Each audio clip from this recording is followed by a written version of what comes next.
Gurvinder ji, make me co-host in the other device, no?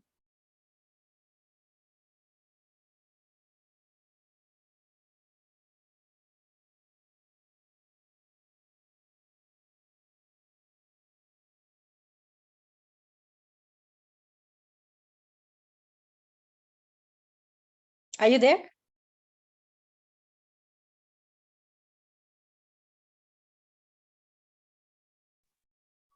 Yes, ma'am.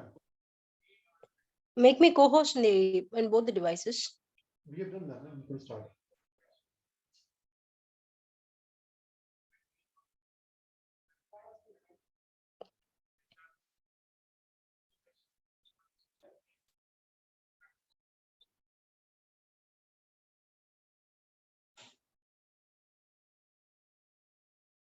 Good afternoon once again. Good afternoon, ma'am. Yes, namaskar, madam. Namaste.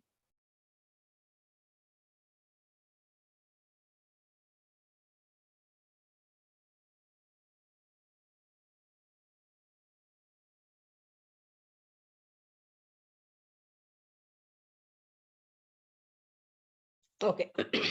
So now let's talk about another model. Just 2-3 models we have. We'll finish this and go on. So the next model is the Assure model. Assure model is an instructional system or guideline which helps trainers to develop some lesson plans and integrate to use the technology and the media. So this is the hint that you have to have as part of this theory is concerned. So this Assure model focuses on the learner, focuses on the overall outcome of accomplishing the learning objectives. So this model actually is again, I would say, an enriched evaluation of the ADDIE model, ADDIE general model. Like, we have this ADDIE model as 6 steps, and same way you also have the 6 steps here. So let's look at all of these steps. So the peculiar feature of this model is that it focuses on planning and conducting the instruction that incorporates some media. So that's what you have to remember as a keyword here.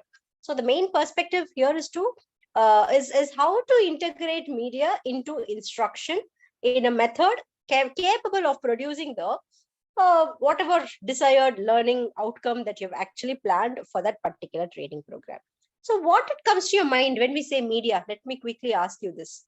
So I said media is one key hint point that we need to have as part of this model, integrating technology and media for developing this lesson plans.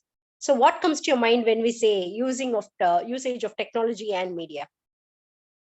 Quickly, your news channels, ma'am. Sorry, please come again. Television news channels. News channels in what way? Like Let's see. social media. Social media. Yes. Okay, social media. Okay, what else? So you're trying to develop your lesson plan by using technology and media. So what comes to your mind?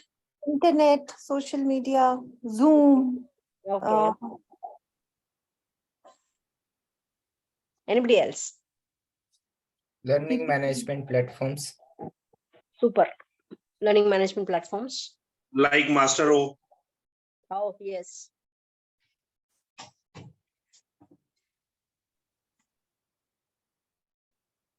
Okay, so now I will move on. This has 6 steps represented by each of the acronym title that it has.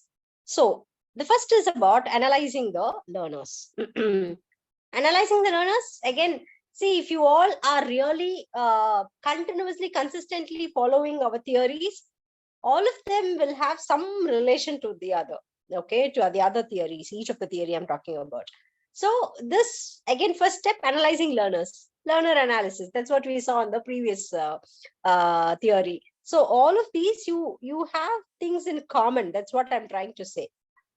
So what this theory says is that to analyze the learners, you must examine the learners, right? Like most things, without taking the time in the beginning to examine the learner, nothing you have prepared will be effective. So once you have an understanding and a reasonable a grasp for the learner's competence at the beginning of the instruction, then as a trainer, you will be able to modify to assist the learner in any learning evaluation, all of this. So as part of your um, analysis of learners, you must identify your audience. Your audience can be anybody. It can be corporate people, it can be teachers, it can be students, it can be leaders of different heterogeneous group, youngster youth group, anybody. So you must know the audience. If you're able to select the best medium to meet the objectives that you have set, then it is easy. The audience can be analyzed in terms of their general characteristics here. To give one extra push through this theory, maybe what is their grade, what is their level, what is their age, what is their gender, their mental, emotional, physical, social problems or status, socioeconomic status, with specific emphasis to their competencies, their prior knowledge, prior skills, what is their current attitude, their learning style. We saw in the beginning, visual, verbal, logical, any learning style. So all of these in terms of understanding, through this will be helpful. So when we talk about characteristics of the learners, it can be the reading skill of each group, the ethnicity of the group, the cultural subgroup, where they belong to, the learner's background, social background, apathy. So all of these could be different characteristics of the learners. And when we say competencies, yes, we have to assume that the learners lack the knowledge and skills, but they have the knowledge, but they possess the knowledge, they possess the skills. They need to learn and understand from the lesson that you're going to talk about, from the training that you're going to give about.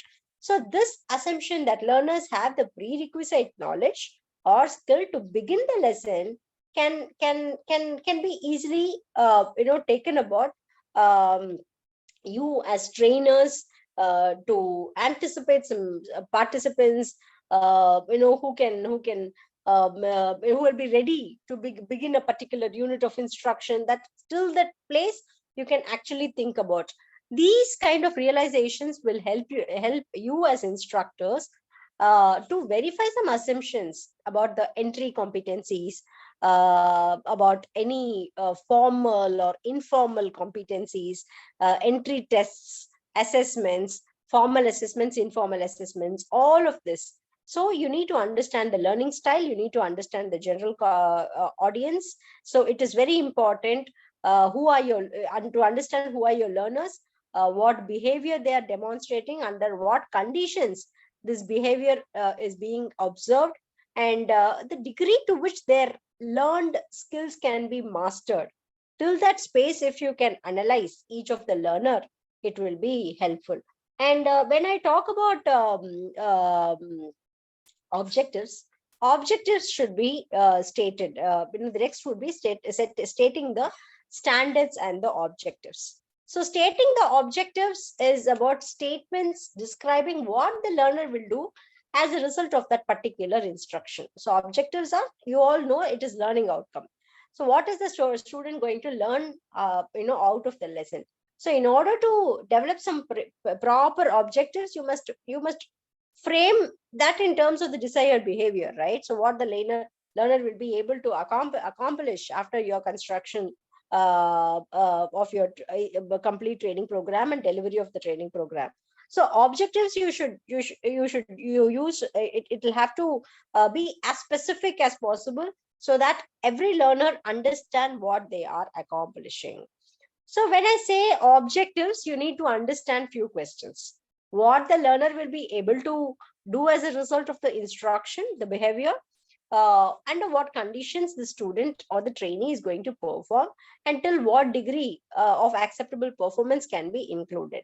So that is how you need to understand these objectives. So when I say objectives need to be well stated, you can remember the ABCDs of objectives. ABCDs is about audience. A is about audience. A well-stated objective starts by naming the audience, the learners for whom the objective is intended. So number one, audience. Number two, behavior. The B is about behavior. It specifies the behavior or the capability to be learned. So behavior. Number C would be conditions. The conditions under which the capability would be observed basically. And then D would be degree to which the new skill must be mastered, or the standard by which the capability can be judged. So this is about the ABCD that you can remember as part of objectives.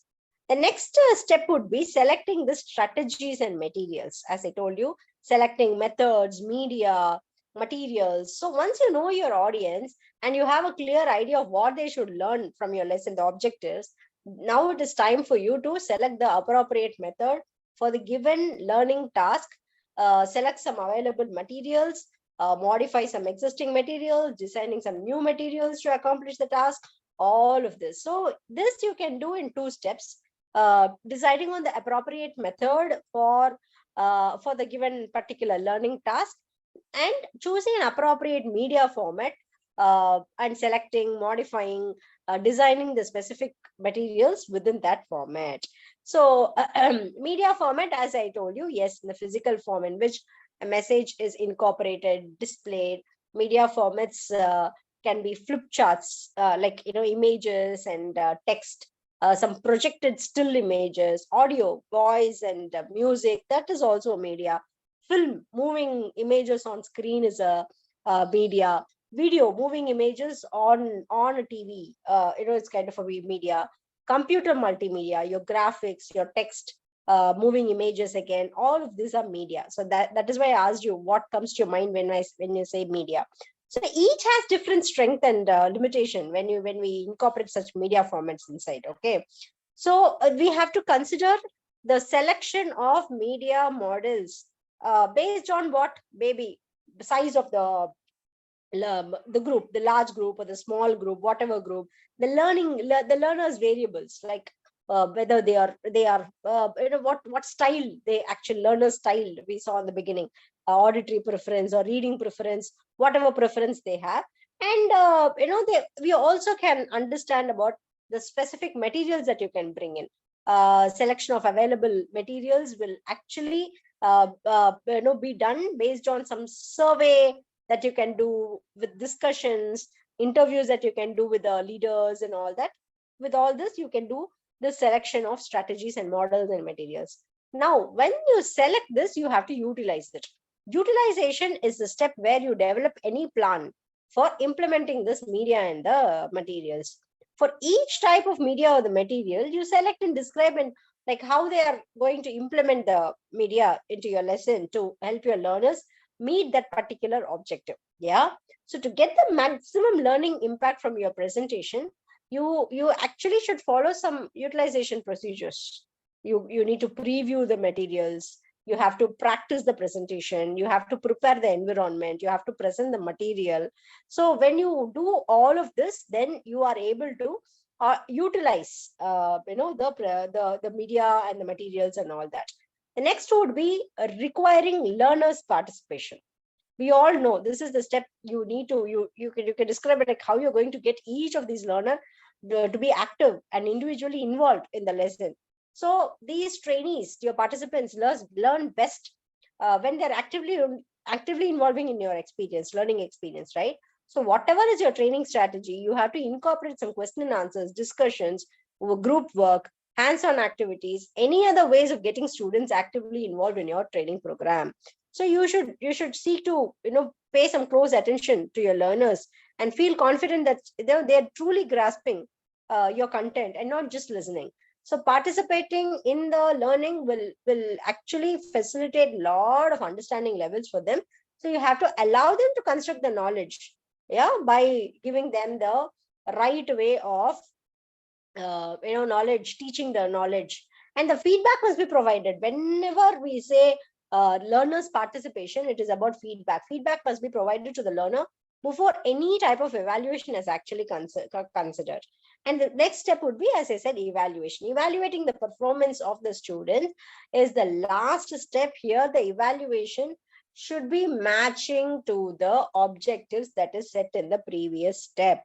So ultimately, this is the last stage, and it is the most important stage. And you must evaluate the instruction process from the start to finish using the objectives you've created at the beginning. That's the key thing.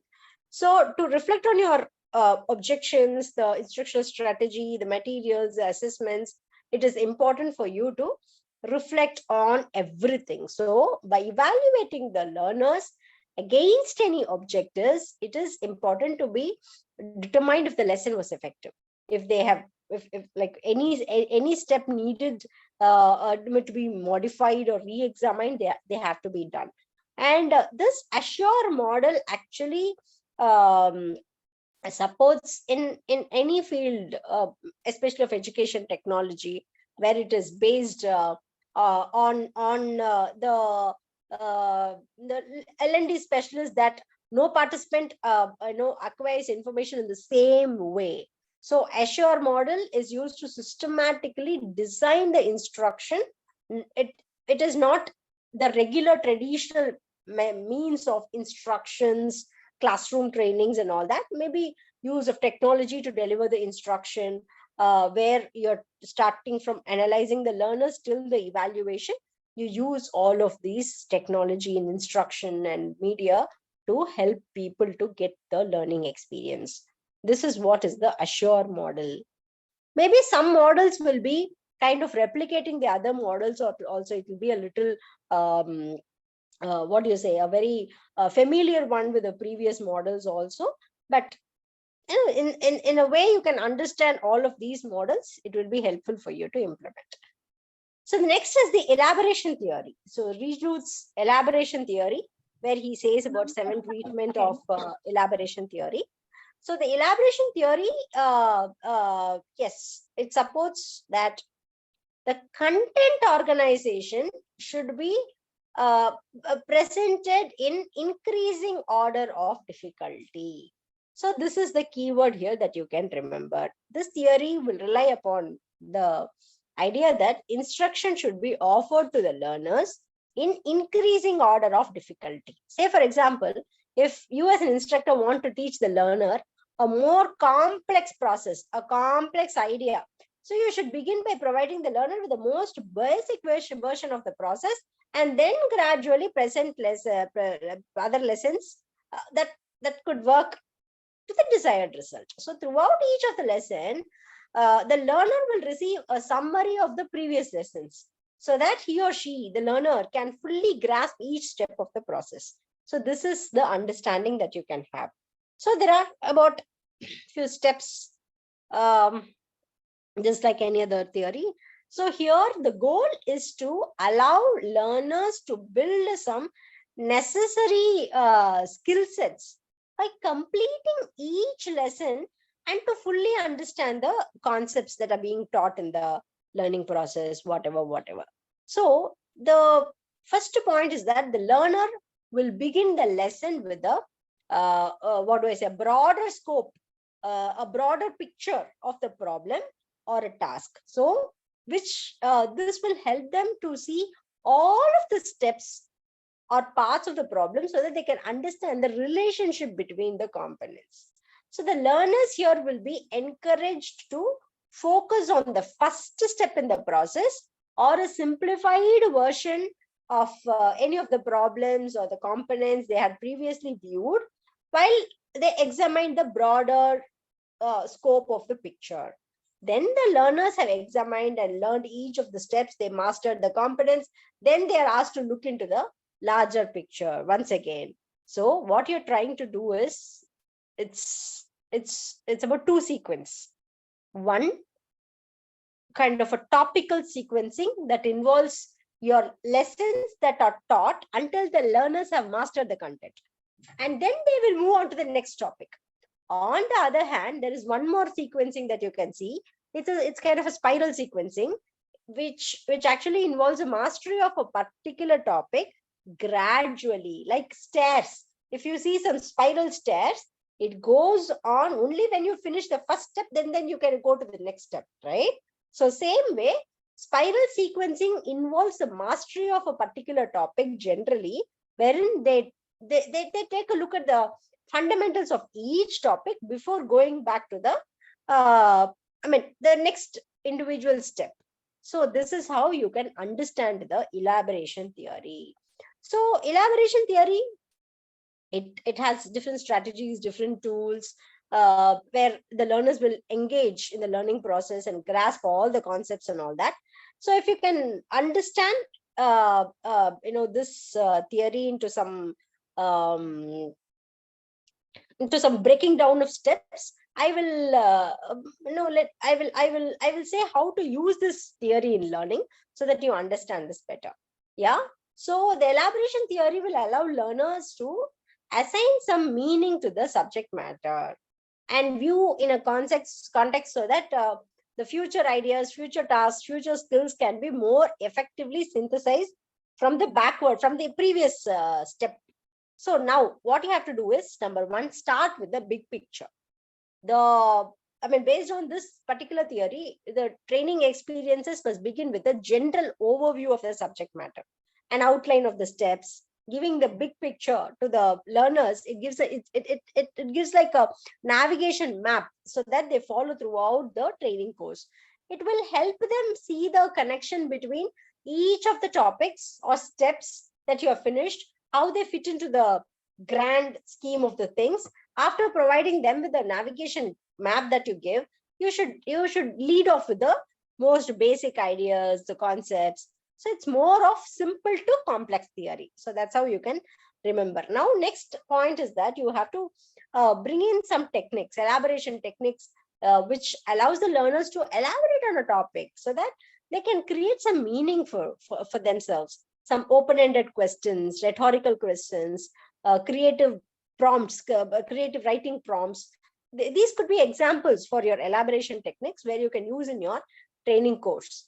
Like any online activity helps your corporate learners, your participants, to make connections between related concepts that will promote some kind of an assimilation. So real world scenarios, some shocking facts, all of these can build upon some existing mental schemas that you can bring into the training program. So also, another important point here as part of this theory is you're making it micro, though you make them see a big picture in the beginning. So the primary objective of this theory is to distill these tasks, distill the skills, distill the ideas to simple components. How you can achieve the desired outcome as quickly, as efficiently as possible without compromising the knowledge retention. So micro learning is the key to this. So micro learning, the training activities, will give them some bit-size information so that they can easily absorb. So you're trying to chunk down the training content into maybe a 5-minute learning video, which can be mobile friendly. So this can be helpful in some e-learning training programs. So incorporating some infographics, incorporating some charts that include some bare essentials of your content. This will make it easy and convenient for them to get this information they need whenever and wherever. So these are some important things that you need to remember as part of the elaboration theory. Now, you need to put employees in the driver's seat, basically, through this theory. Employees should be able to control certain aspects of the training program, like online activities or anything else. They should have a direct say in which the skills that they have learned, the opportunity that they have learned, had through this program in terms of setting their own goals. So they already know their performance gaps, and they are now understanding their areas of improvement. So they're also aware of their past experiences and some knowledge that they already have that they can build on. So we need to give them the power to get behind the wheel, plan their experience, and put them in the driver's seat. So the next point is about some summaries that can improve the synthesizing process. So your your training program is not complete without a comprehensive summary. Okay, so you should have a detailed outline that features every single step or topic at the end of each of the training session, and your corporate learners or your any learner, you should put the information into their own words. So if you're dealing with some complicated subject matter, complex complaints, regulations, or summarizations that you want to give them more frequently, then you must begin with a gentle overview, then end with one-on-one to improve their information synthesis. So you need to improvise their synthesis. That's important. And choosing the right structure, what kind of structure, conceptual structure or procedural structure or a theoretical structure, whatever structure that you can bring in is important. And you also need to utilize some cognitive cues here. These cues are stimuli that improvise the comprehension, enhance some knowledge. This cognition cues and all, we saw it in the second, third class, if I remember. To make them retain their knowledge, enhanced knowledge. So it is important for them to either embed the whatever concepts and things that you give them, or you detach from whatever they already possess. So both of these are important as part of cognition, and this is how elaboration theory works. And again, this is a very important theory, where you can bring in a lot of training programs based on this. So now I am quickly moving on to the other theory, the last theory rather, which is the AIDA marketing model, AIDA. This is an acronym for attention, interest, desire, and action. So it is a model that is used in marketing that describes the steps a customer goes through in the process of purchasing a product. People are purchasing your product, people are purchasing your service. So how this can help you in terms of your instructional training program. So that's what you're trying to understand here. This is a model that is used to describe the steps a customer goes through in the process of getting your product. So this approach has some 4 points, if you can see there. First point, attention. It must attract attention. The product, whatever you give, attracts the customer's attention. So you give some advertising materials, right? The kind of an eye catcher. So that is the first step. Like you would have seen a lot of advertisements, some sensational YouTube clips, some thematic newsletters, some graphics. All of these are useful in terms of grabbing the attention of the people, and it has to attract the attention of the people. Number one. Number two, it has to maintain the interest. So the attention of the potential customer is now peaked. The next level is to maintain the interest that has already aroused. So what do? You give some detailed information on the product description on a website, if you have a brochure or a flyer or a photo or an image, a video clip of your service or a product. So maintaining that interest is important. The next step is creating the desire. If interest alone is not important, the seller's task is to persuade the customer that they want to own this product. So you need to sell this by providing some clear examples of the advantages of getting this service, taking into account the daily lives of the target group, their performance. Say, for example, if you're trying to address some performance problems, so performance, competency, high performance groups in the organization. So likewise, creating the desire in people is important. This last step focus on marketing. Okay, literal marketing I'm talking about. Say, for example, in any online shop, what happens? A bullet point list can help them go through, scan, and the desire to buy also increases, if you had seen in any online shop. So the desire to buy will also be awakened by some advertising medium. Yeah, that addresses the emotions of the customer. So next would be about, I'm not giving examples to it, this, I'm just quickly moving on. So next is taking action. As soon as the desire is there to buy, yeah, then this must be transformed into an action, which is the purchasing of it. So the AIDA formula is frequently supplemented with the satisfaction. Basically, it's AIDAS, finally the satisfaction, because they're enjoying, the customer is enjoying your product or service. So customer satisfaction does not completely rely with the advertising, but on the product itself or the service itself. So the service matters. So okay, how this AIDA can be used? The AIDA model actually has shaped the views on marketing and sales strategies. Yeah. So this helps in current standard marketing textbooks, materials that you can bring in. Beyond that, if you've seen, there are so many people doing this in especially post pandemic. A lot of coaches have been using this to market their service, market their products, market their materials, market their sessions, basically.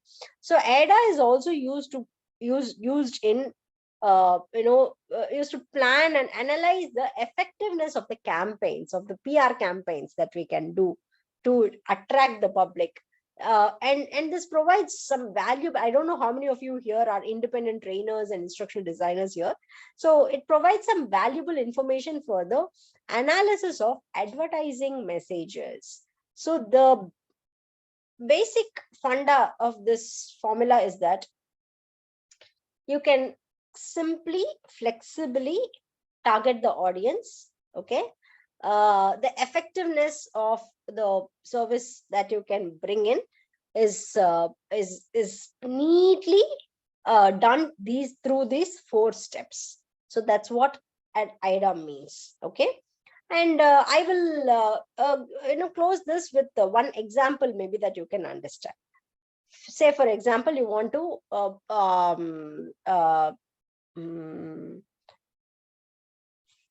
or we do have this, say there is an award winning hairdressing company. Okay.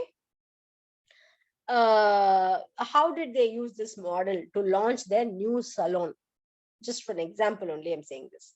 So first, as part of the attention, you have to give awareness to people. You have to seek the attention. So you can run a PR campaign 4 months prior to launch, promoting the awards, the stylists, what are the qualifications, how this was reinforced, to target the customer groups and all that. The next would be about creating the interest, executing a direct mail campaign to offer a free consultation, free haircut, on all of this. So when you do some research to support this work, I think the offer becomes compelling. Yeah. So creating interest matters. The next is desire.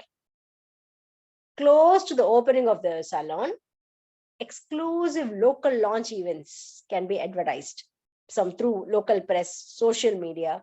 So this will create a local buzz for people wanting to get that invite, exciting to see the salon. And the last point would be action. Yeah. So positioning in the Facebook side, sponsoring in the social media pages, calling to reserve, in the website you call to book, basically local advertising, calling in to receive some discounts or offers. So these are the 4 steps which I have given you as an example for launching a new salon.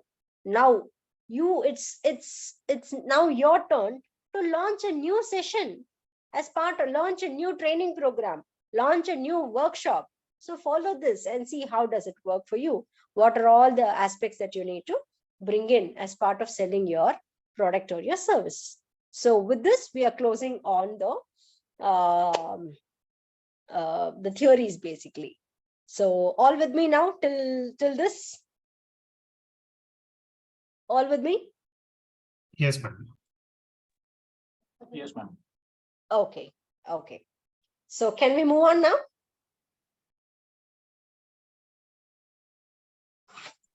Yes, ma'am. Yeah, Okay. sure. Thank you. Thank you. So now I am getting into need analysis, need assessments, however you call. Okay.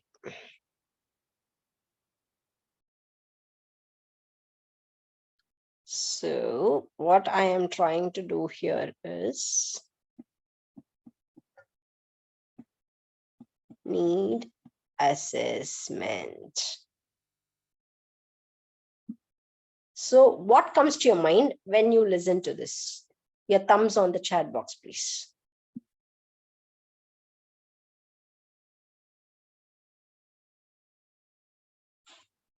I've typed in the chat box basically, if you can see that.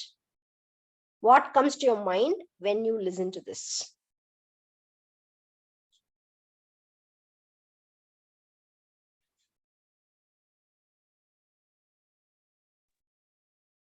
Can I just say something, ma'am? Yes, are you not seeing us in the chat box? Need assessment. Yes.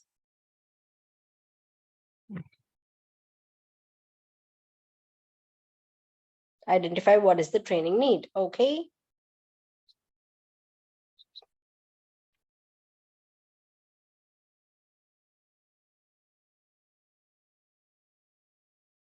Need to identify the gaps. Now I've just put something in the chat box, which is the need assessment. What comes to your mind when you say need assessment? That's my question.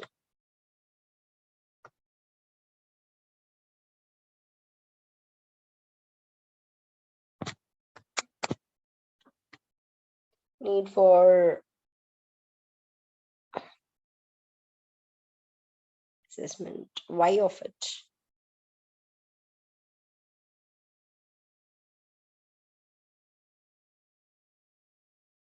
Aligning with corporate objectives. Why do we need the training? Yes.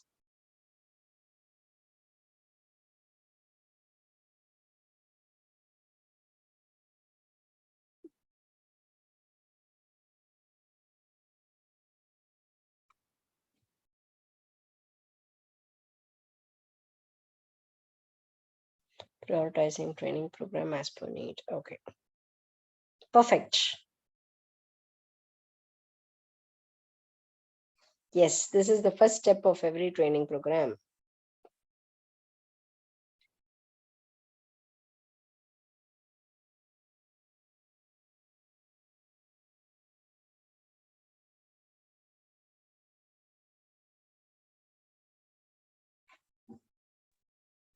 Okay, thank you.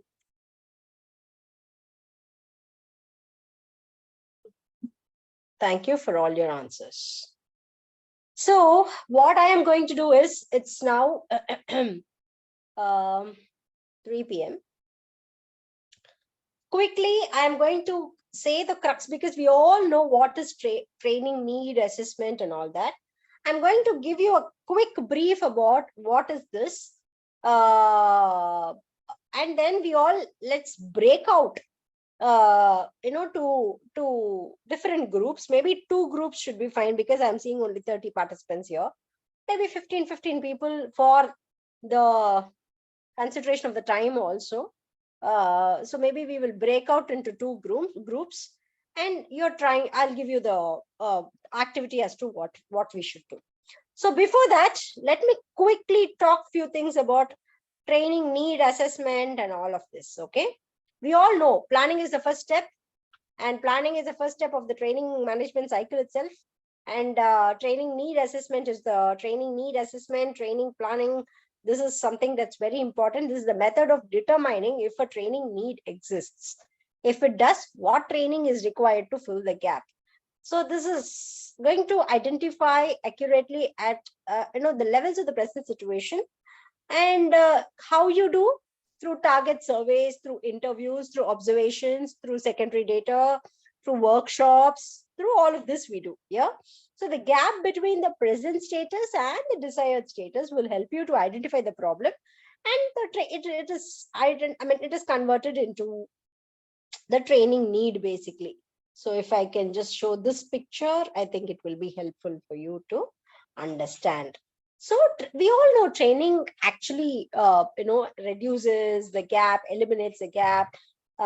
So here we are trying to understand the current status and the desired status, and for the gap that you have, you're trying to understand the gap. I mean, the gap through an analysis. And if the gap is caused by lack of knowledge, lack of skills, or lack of abilities, then you're going on with a training need analysis, and from there it actually takes on. And when you say training need analysis, it is the process of collecting information about an expressed or an implied organizational need that could be met by conducting a training program. We all know till this. So why do we need a training program? Yes, it can be to solve a current problem. It can be to avoid a past or a current problem, create or taking some advantage of a future opportunity that is coming up to your organization, providing some learning, development, growth.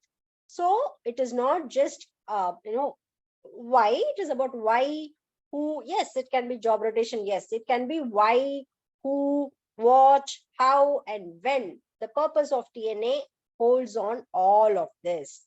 So you need to understand this in 5 steps, basically.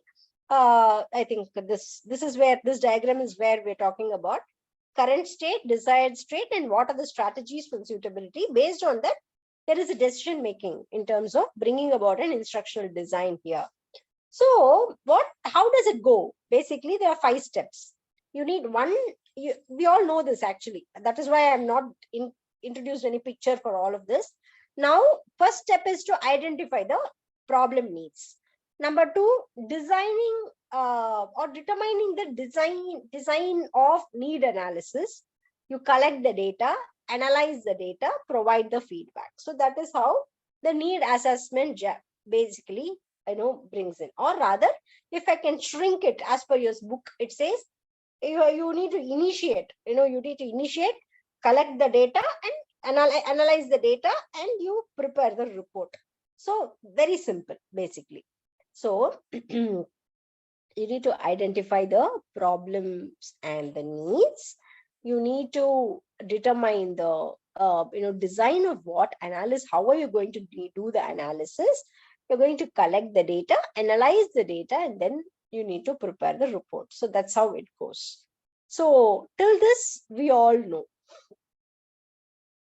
How do you do this needs assessment, basically? When I say,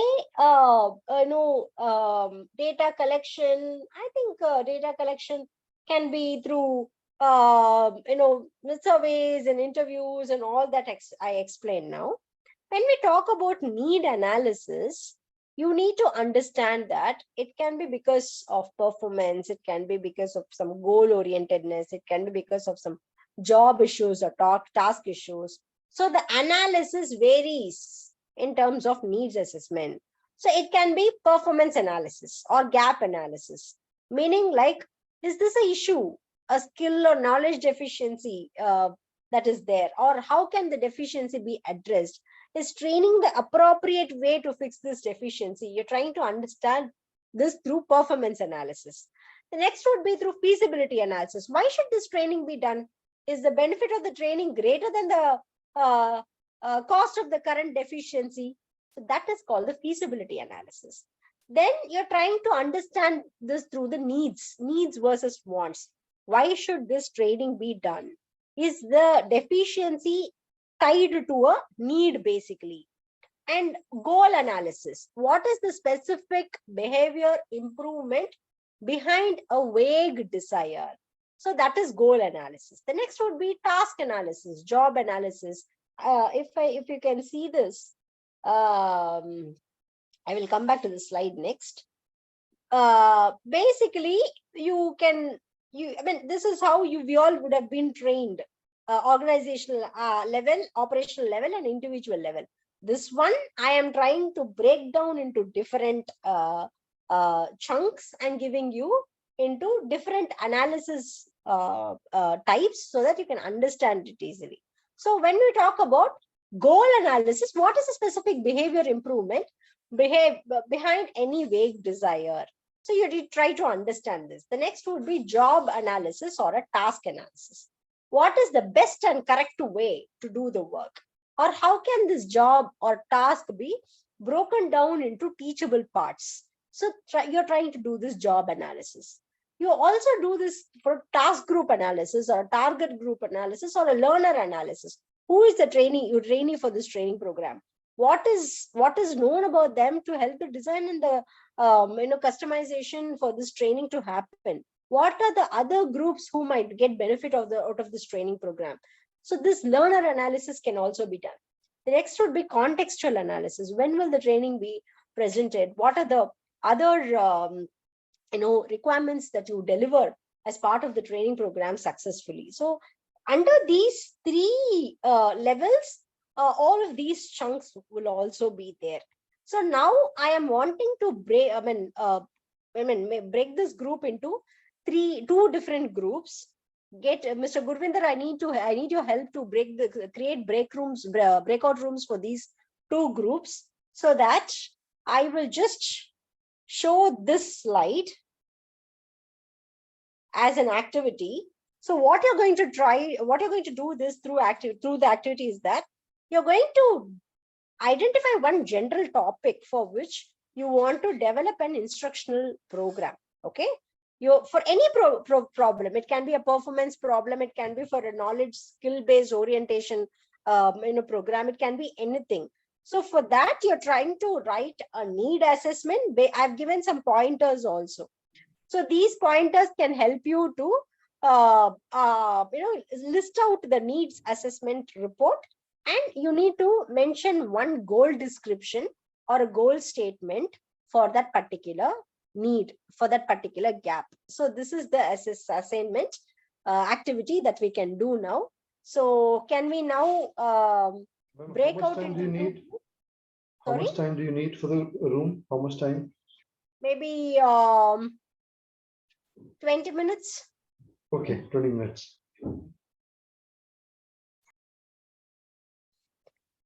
So I want all of you to actually sincerely do this, so that you discuss among your peer group and you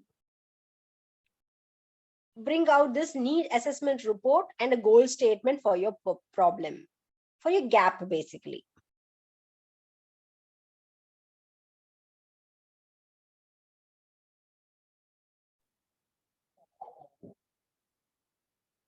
So we have not been having room number 2 people yet. I don't know why.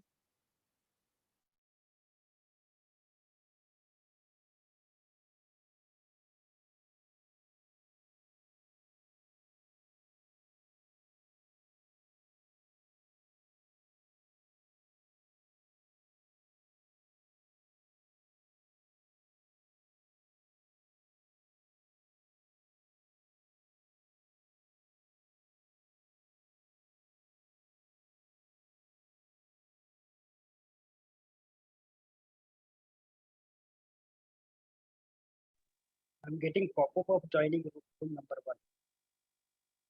So yes, we are having the other roommates also now to this main room. Okay, now I want the room number 1 to present it now.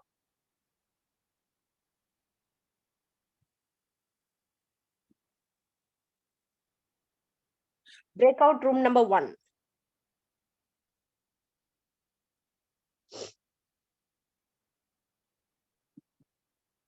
Anybody here?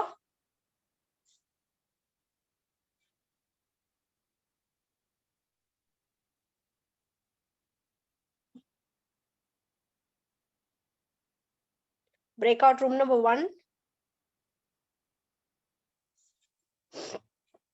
Mr. Ganesh Check the Ram. rooms. Once again, I have to check the room because we were getting pop-up of joining room number 1 again. Yes. You've been getting the pop-up. Please retain in the main group only, main room only. Just you check other room. That's it.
Yes, no more breakout rooms now.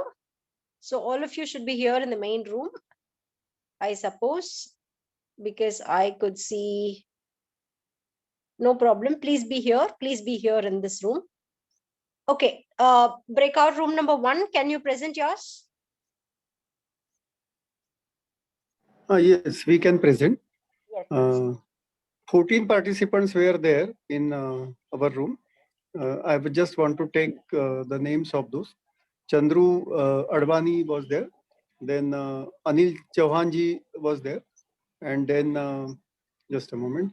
Yeah, Deepu Sharma, Ganesh Ram, Kanhaiya Tiwari, Mayuri Palvankar, Mona Lisa, Sasmit Godke, Shrikant Patil, Saurav, Sunil Dandge, Vinod Bhatt, and me, Jagannath Kulkarni. We 14 were there.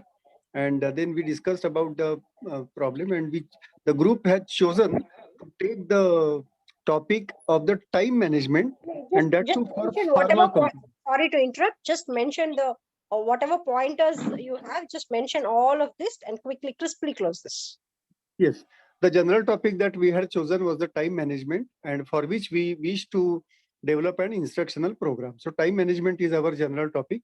Then our learners will be from the pharmaceutical industry, and typically they will be the medical representatives who are not able to manage their time and who are not able to achieve their target in the given time limit.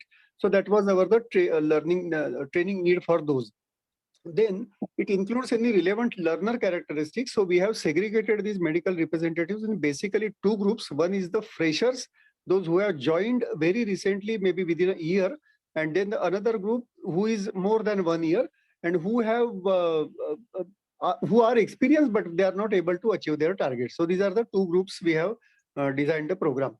Then the instructional need, what learners cannot do that we want them to be able to do is the able to manage their time so that they can complete their target of meeting so many doctors, number of doctors, say 12 in the pharma industry, and give them their samples and then help to increase the sales of the company. So that was the instructional need. Then describe why you think the need can be addressed by instruction, because the basic concepts of time management, which typically covers the Pareto principle and urgent important quadrant matter of a thing. If we will be able to inculcate these good time management habits into our medical representatives, they will be able to achieve their targets. So this is why of the training part. And then the summary description of the learning need has already been mentioned. We want to make our medical representatives to be not only efficient but effective also, and that is the learning need of them. And time management is the key, or is at the crux, which will help them to do that. Including time management, in the time management also we want to include the transport management. That is what the expert from our group who was experienced in pharma company, he told about this. And a patch, they call it patch management, PATCH, कि इतने रोज इतने doctors को मिलना है. So in the transport management, it is also of the area management, so that it will be able to make them achieve their targets. Thank you very much. Anyone else want to elaborate from group 1? Welcome. Thank you. So your goal statement? Yes, goal statement. Okay, describe the learner's goal to be accomplished is already been mentioned. To complete the goal statement. If you can make it one meaningful, worthwhile goal statement. Oh, learner's goal to be accomplished. Okay. Achieve your target in the achieve your target in the given time limit. Okay. To become more productive and achieve the targets. Okay. Yeah. Super. Meet the Super. deadlines also. Beautiful, beautiful. So can we have the room number? Achieve the target and including also, a route plan. Suppose that there are a lot of doctors in the market, medical representative move down in the market. So that's why they have an idea how can manage the time. So that's why you can meet a lot of doctor, numbers of doctor access. So that's why my target and sale target and promotion target will be complete. So that's why route planning is also the topic, a parameter. So that's why route planning, transport management, and other thing is healthy and strength. Suppose that medical representative duty is to move down early in morning and at last the evening. So that's why in daily routine they do the work in the sequence, maybe suffer physically and harass, and therefore they may be suffering from some fever, yeah, just like. So that's why they lapse in duty. So that's also they have to manage the strength and health. So that's why in daily schedule they have to make the schedule and planning. So that's why also health will be very okay should be or accomplish the target. So health and strength is also the topic and parameter. That is my Okay. point. Thank you. Thank you. Thank you so much. Well done. Can we have the room number 2?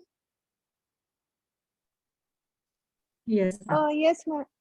Okay. So, Yeah, go ahead. you want to go ahead? Go ahead. Okay, I'll just start off and then Sure. you can add on. Uh, I don't Yes. remember the group member's name.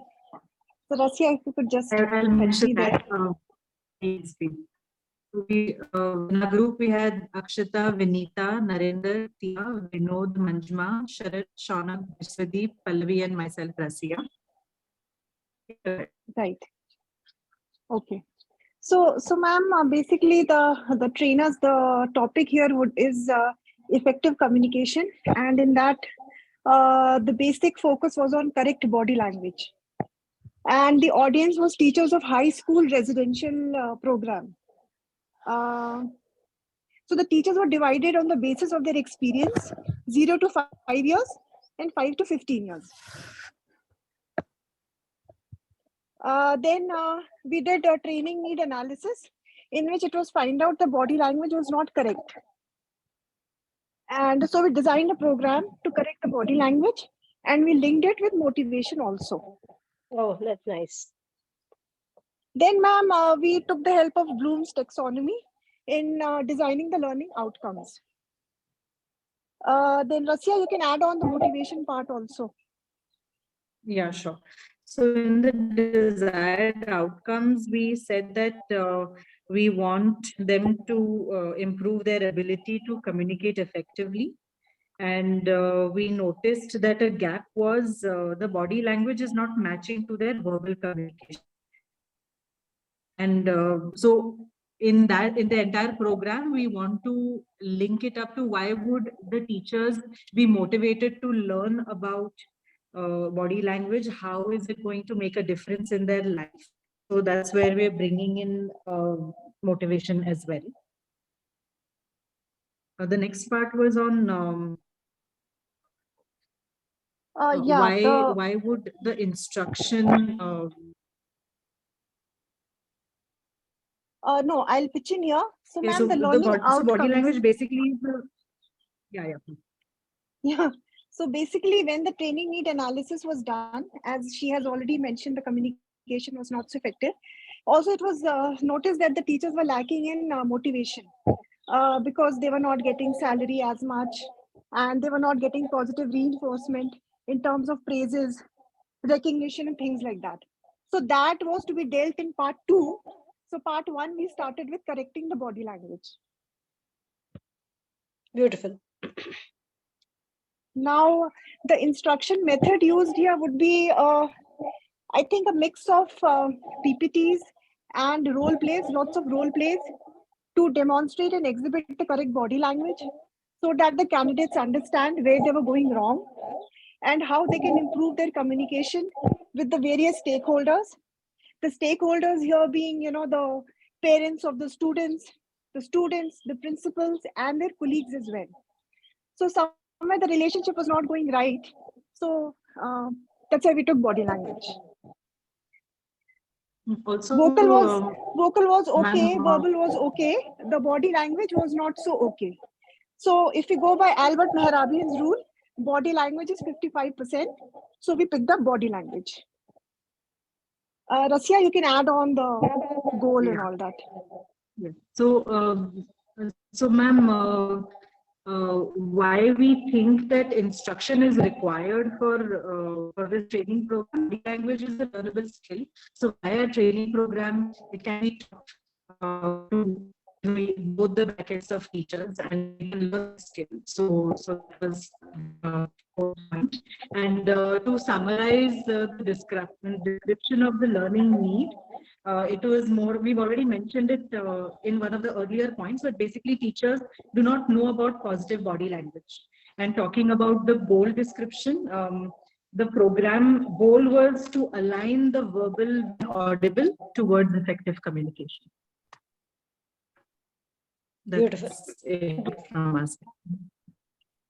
So, Beautiful. just to conclude in the end, so the crux is effective use of body language as a tool to enhancing interpersonal quality interactions, so that they can have success in their workplace as well as in their personal spaces as well.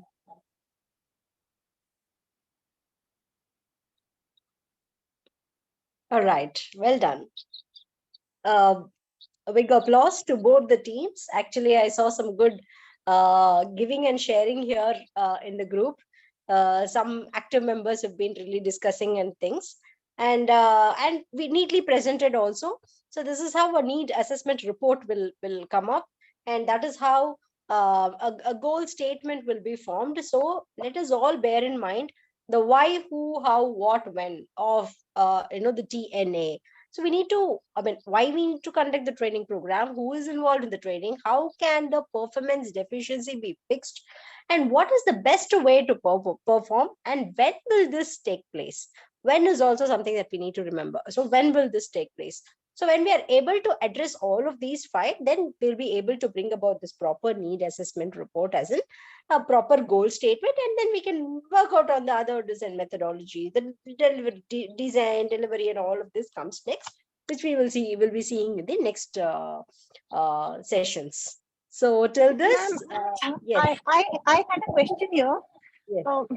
Like, I didn't understand what design, like what design do we put it across as? Like, it was just a training in which we took the help of PPTs and role plays and ice breaking and things like that. So, like, under what category will this fit in? Like, what ID will it fit in? What ID will fit in instructional design? Yeah. Okay, good question. Actually, let me see if that image I have here.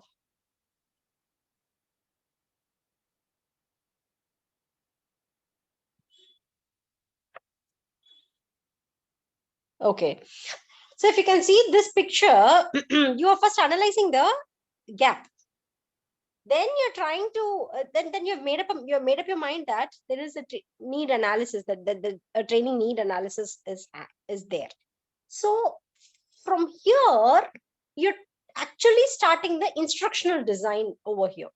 So training need and the requirement of training need analysis happens from here, and then you understand from this that instructional design decision making is happening, and from this ID starts. So that's how you have to understand. Okay, so the whole process is ID. There is no particular model or name for it, is it?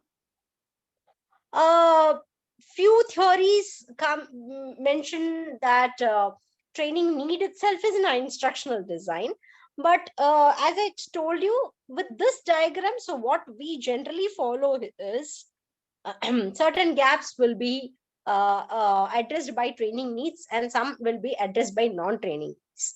So once when you understand that there is a training need, you have done this analysis till then, from here only ID takes on. From the next step, wherein I've mentioned that fourth point in the training need analysis that has been mentioned, from there actually IDs takes on. Okay, ma'am, yeah, got it. Thank you so much. All right. So with this, we will close, and excellent participation. So the next part of the design, actual design and all this stuff, we'll meet in the next class and discuss. So thank you so much. Thank you, ma'am. Very nice training. Thank you. Shall we leave this meeting?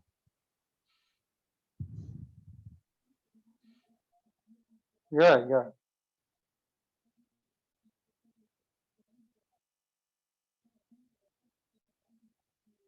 Thank you, JK sir, and thank you, Anil sir.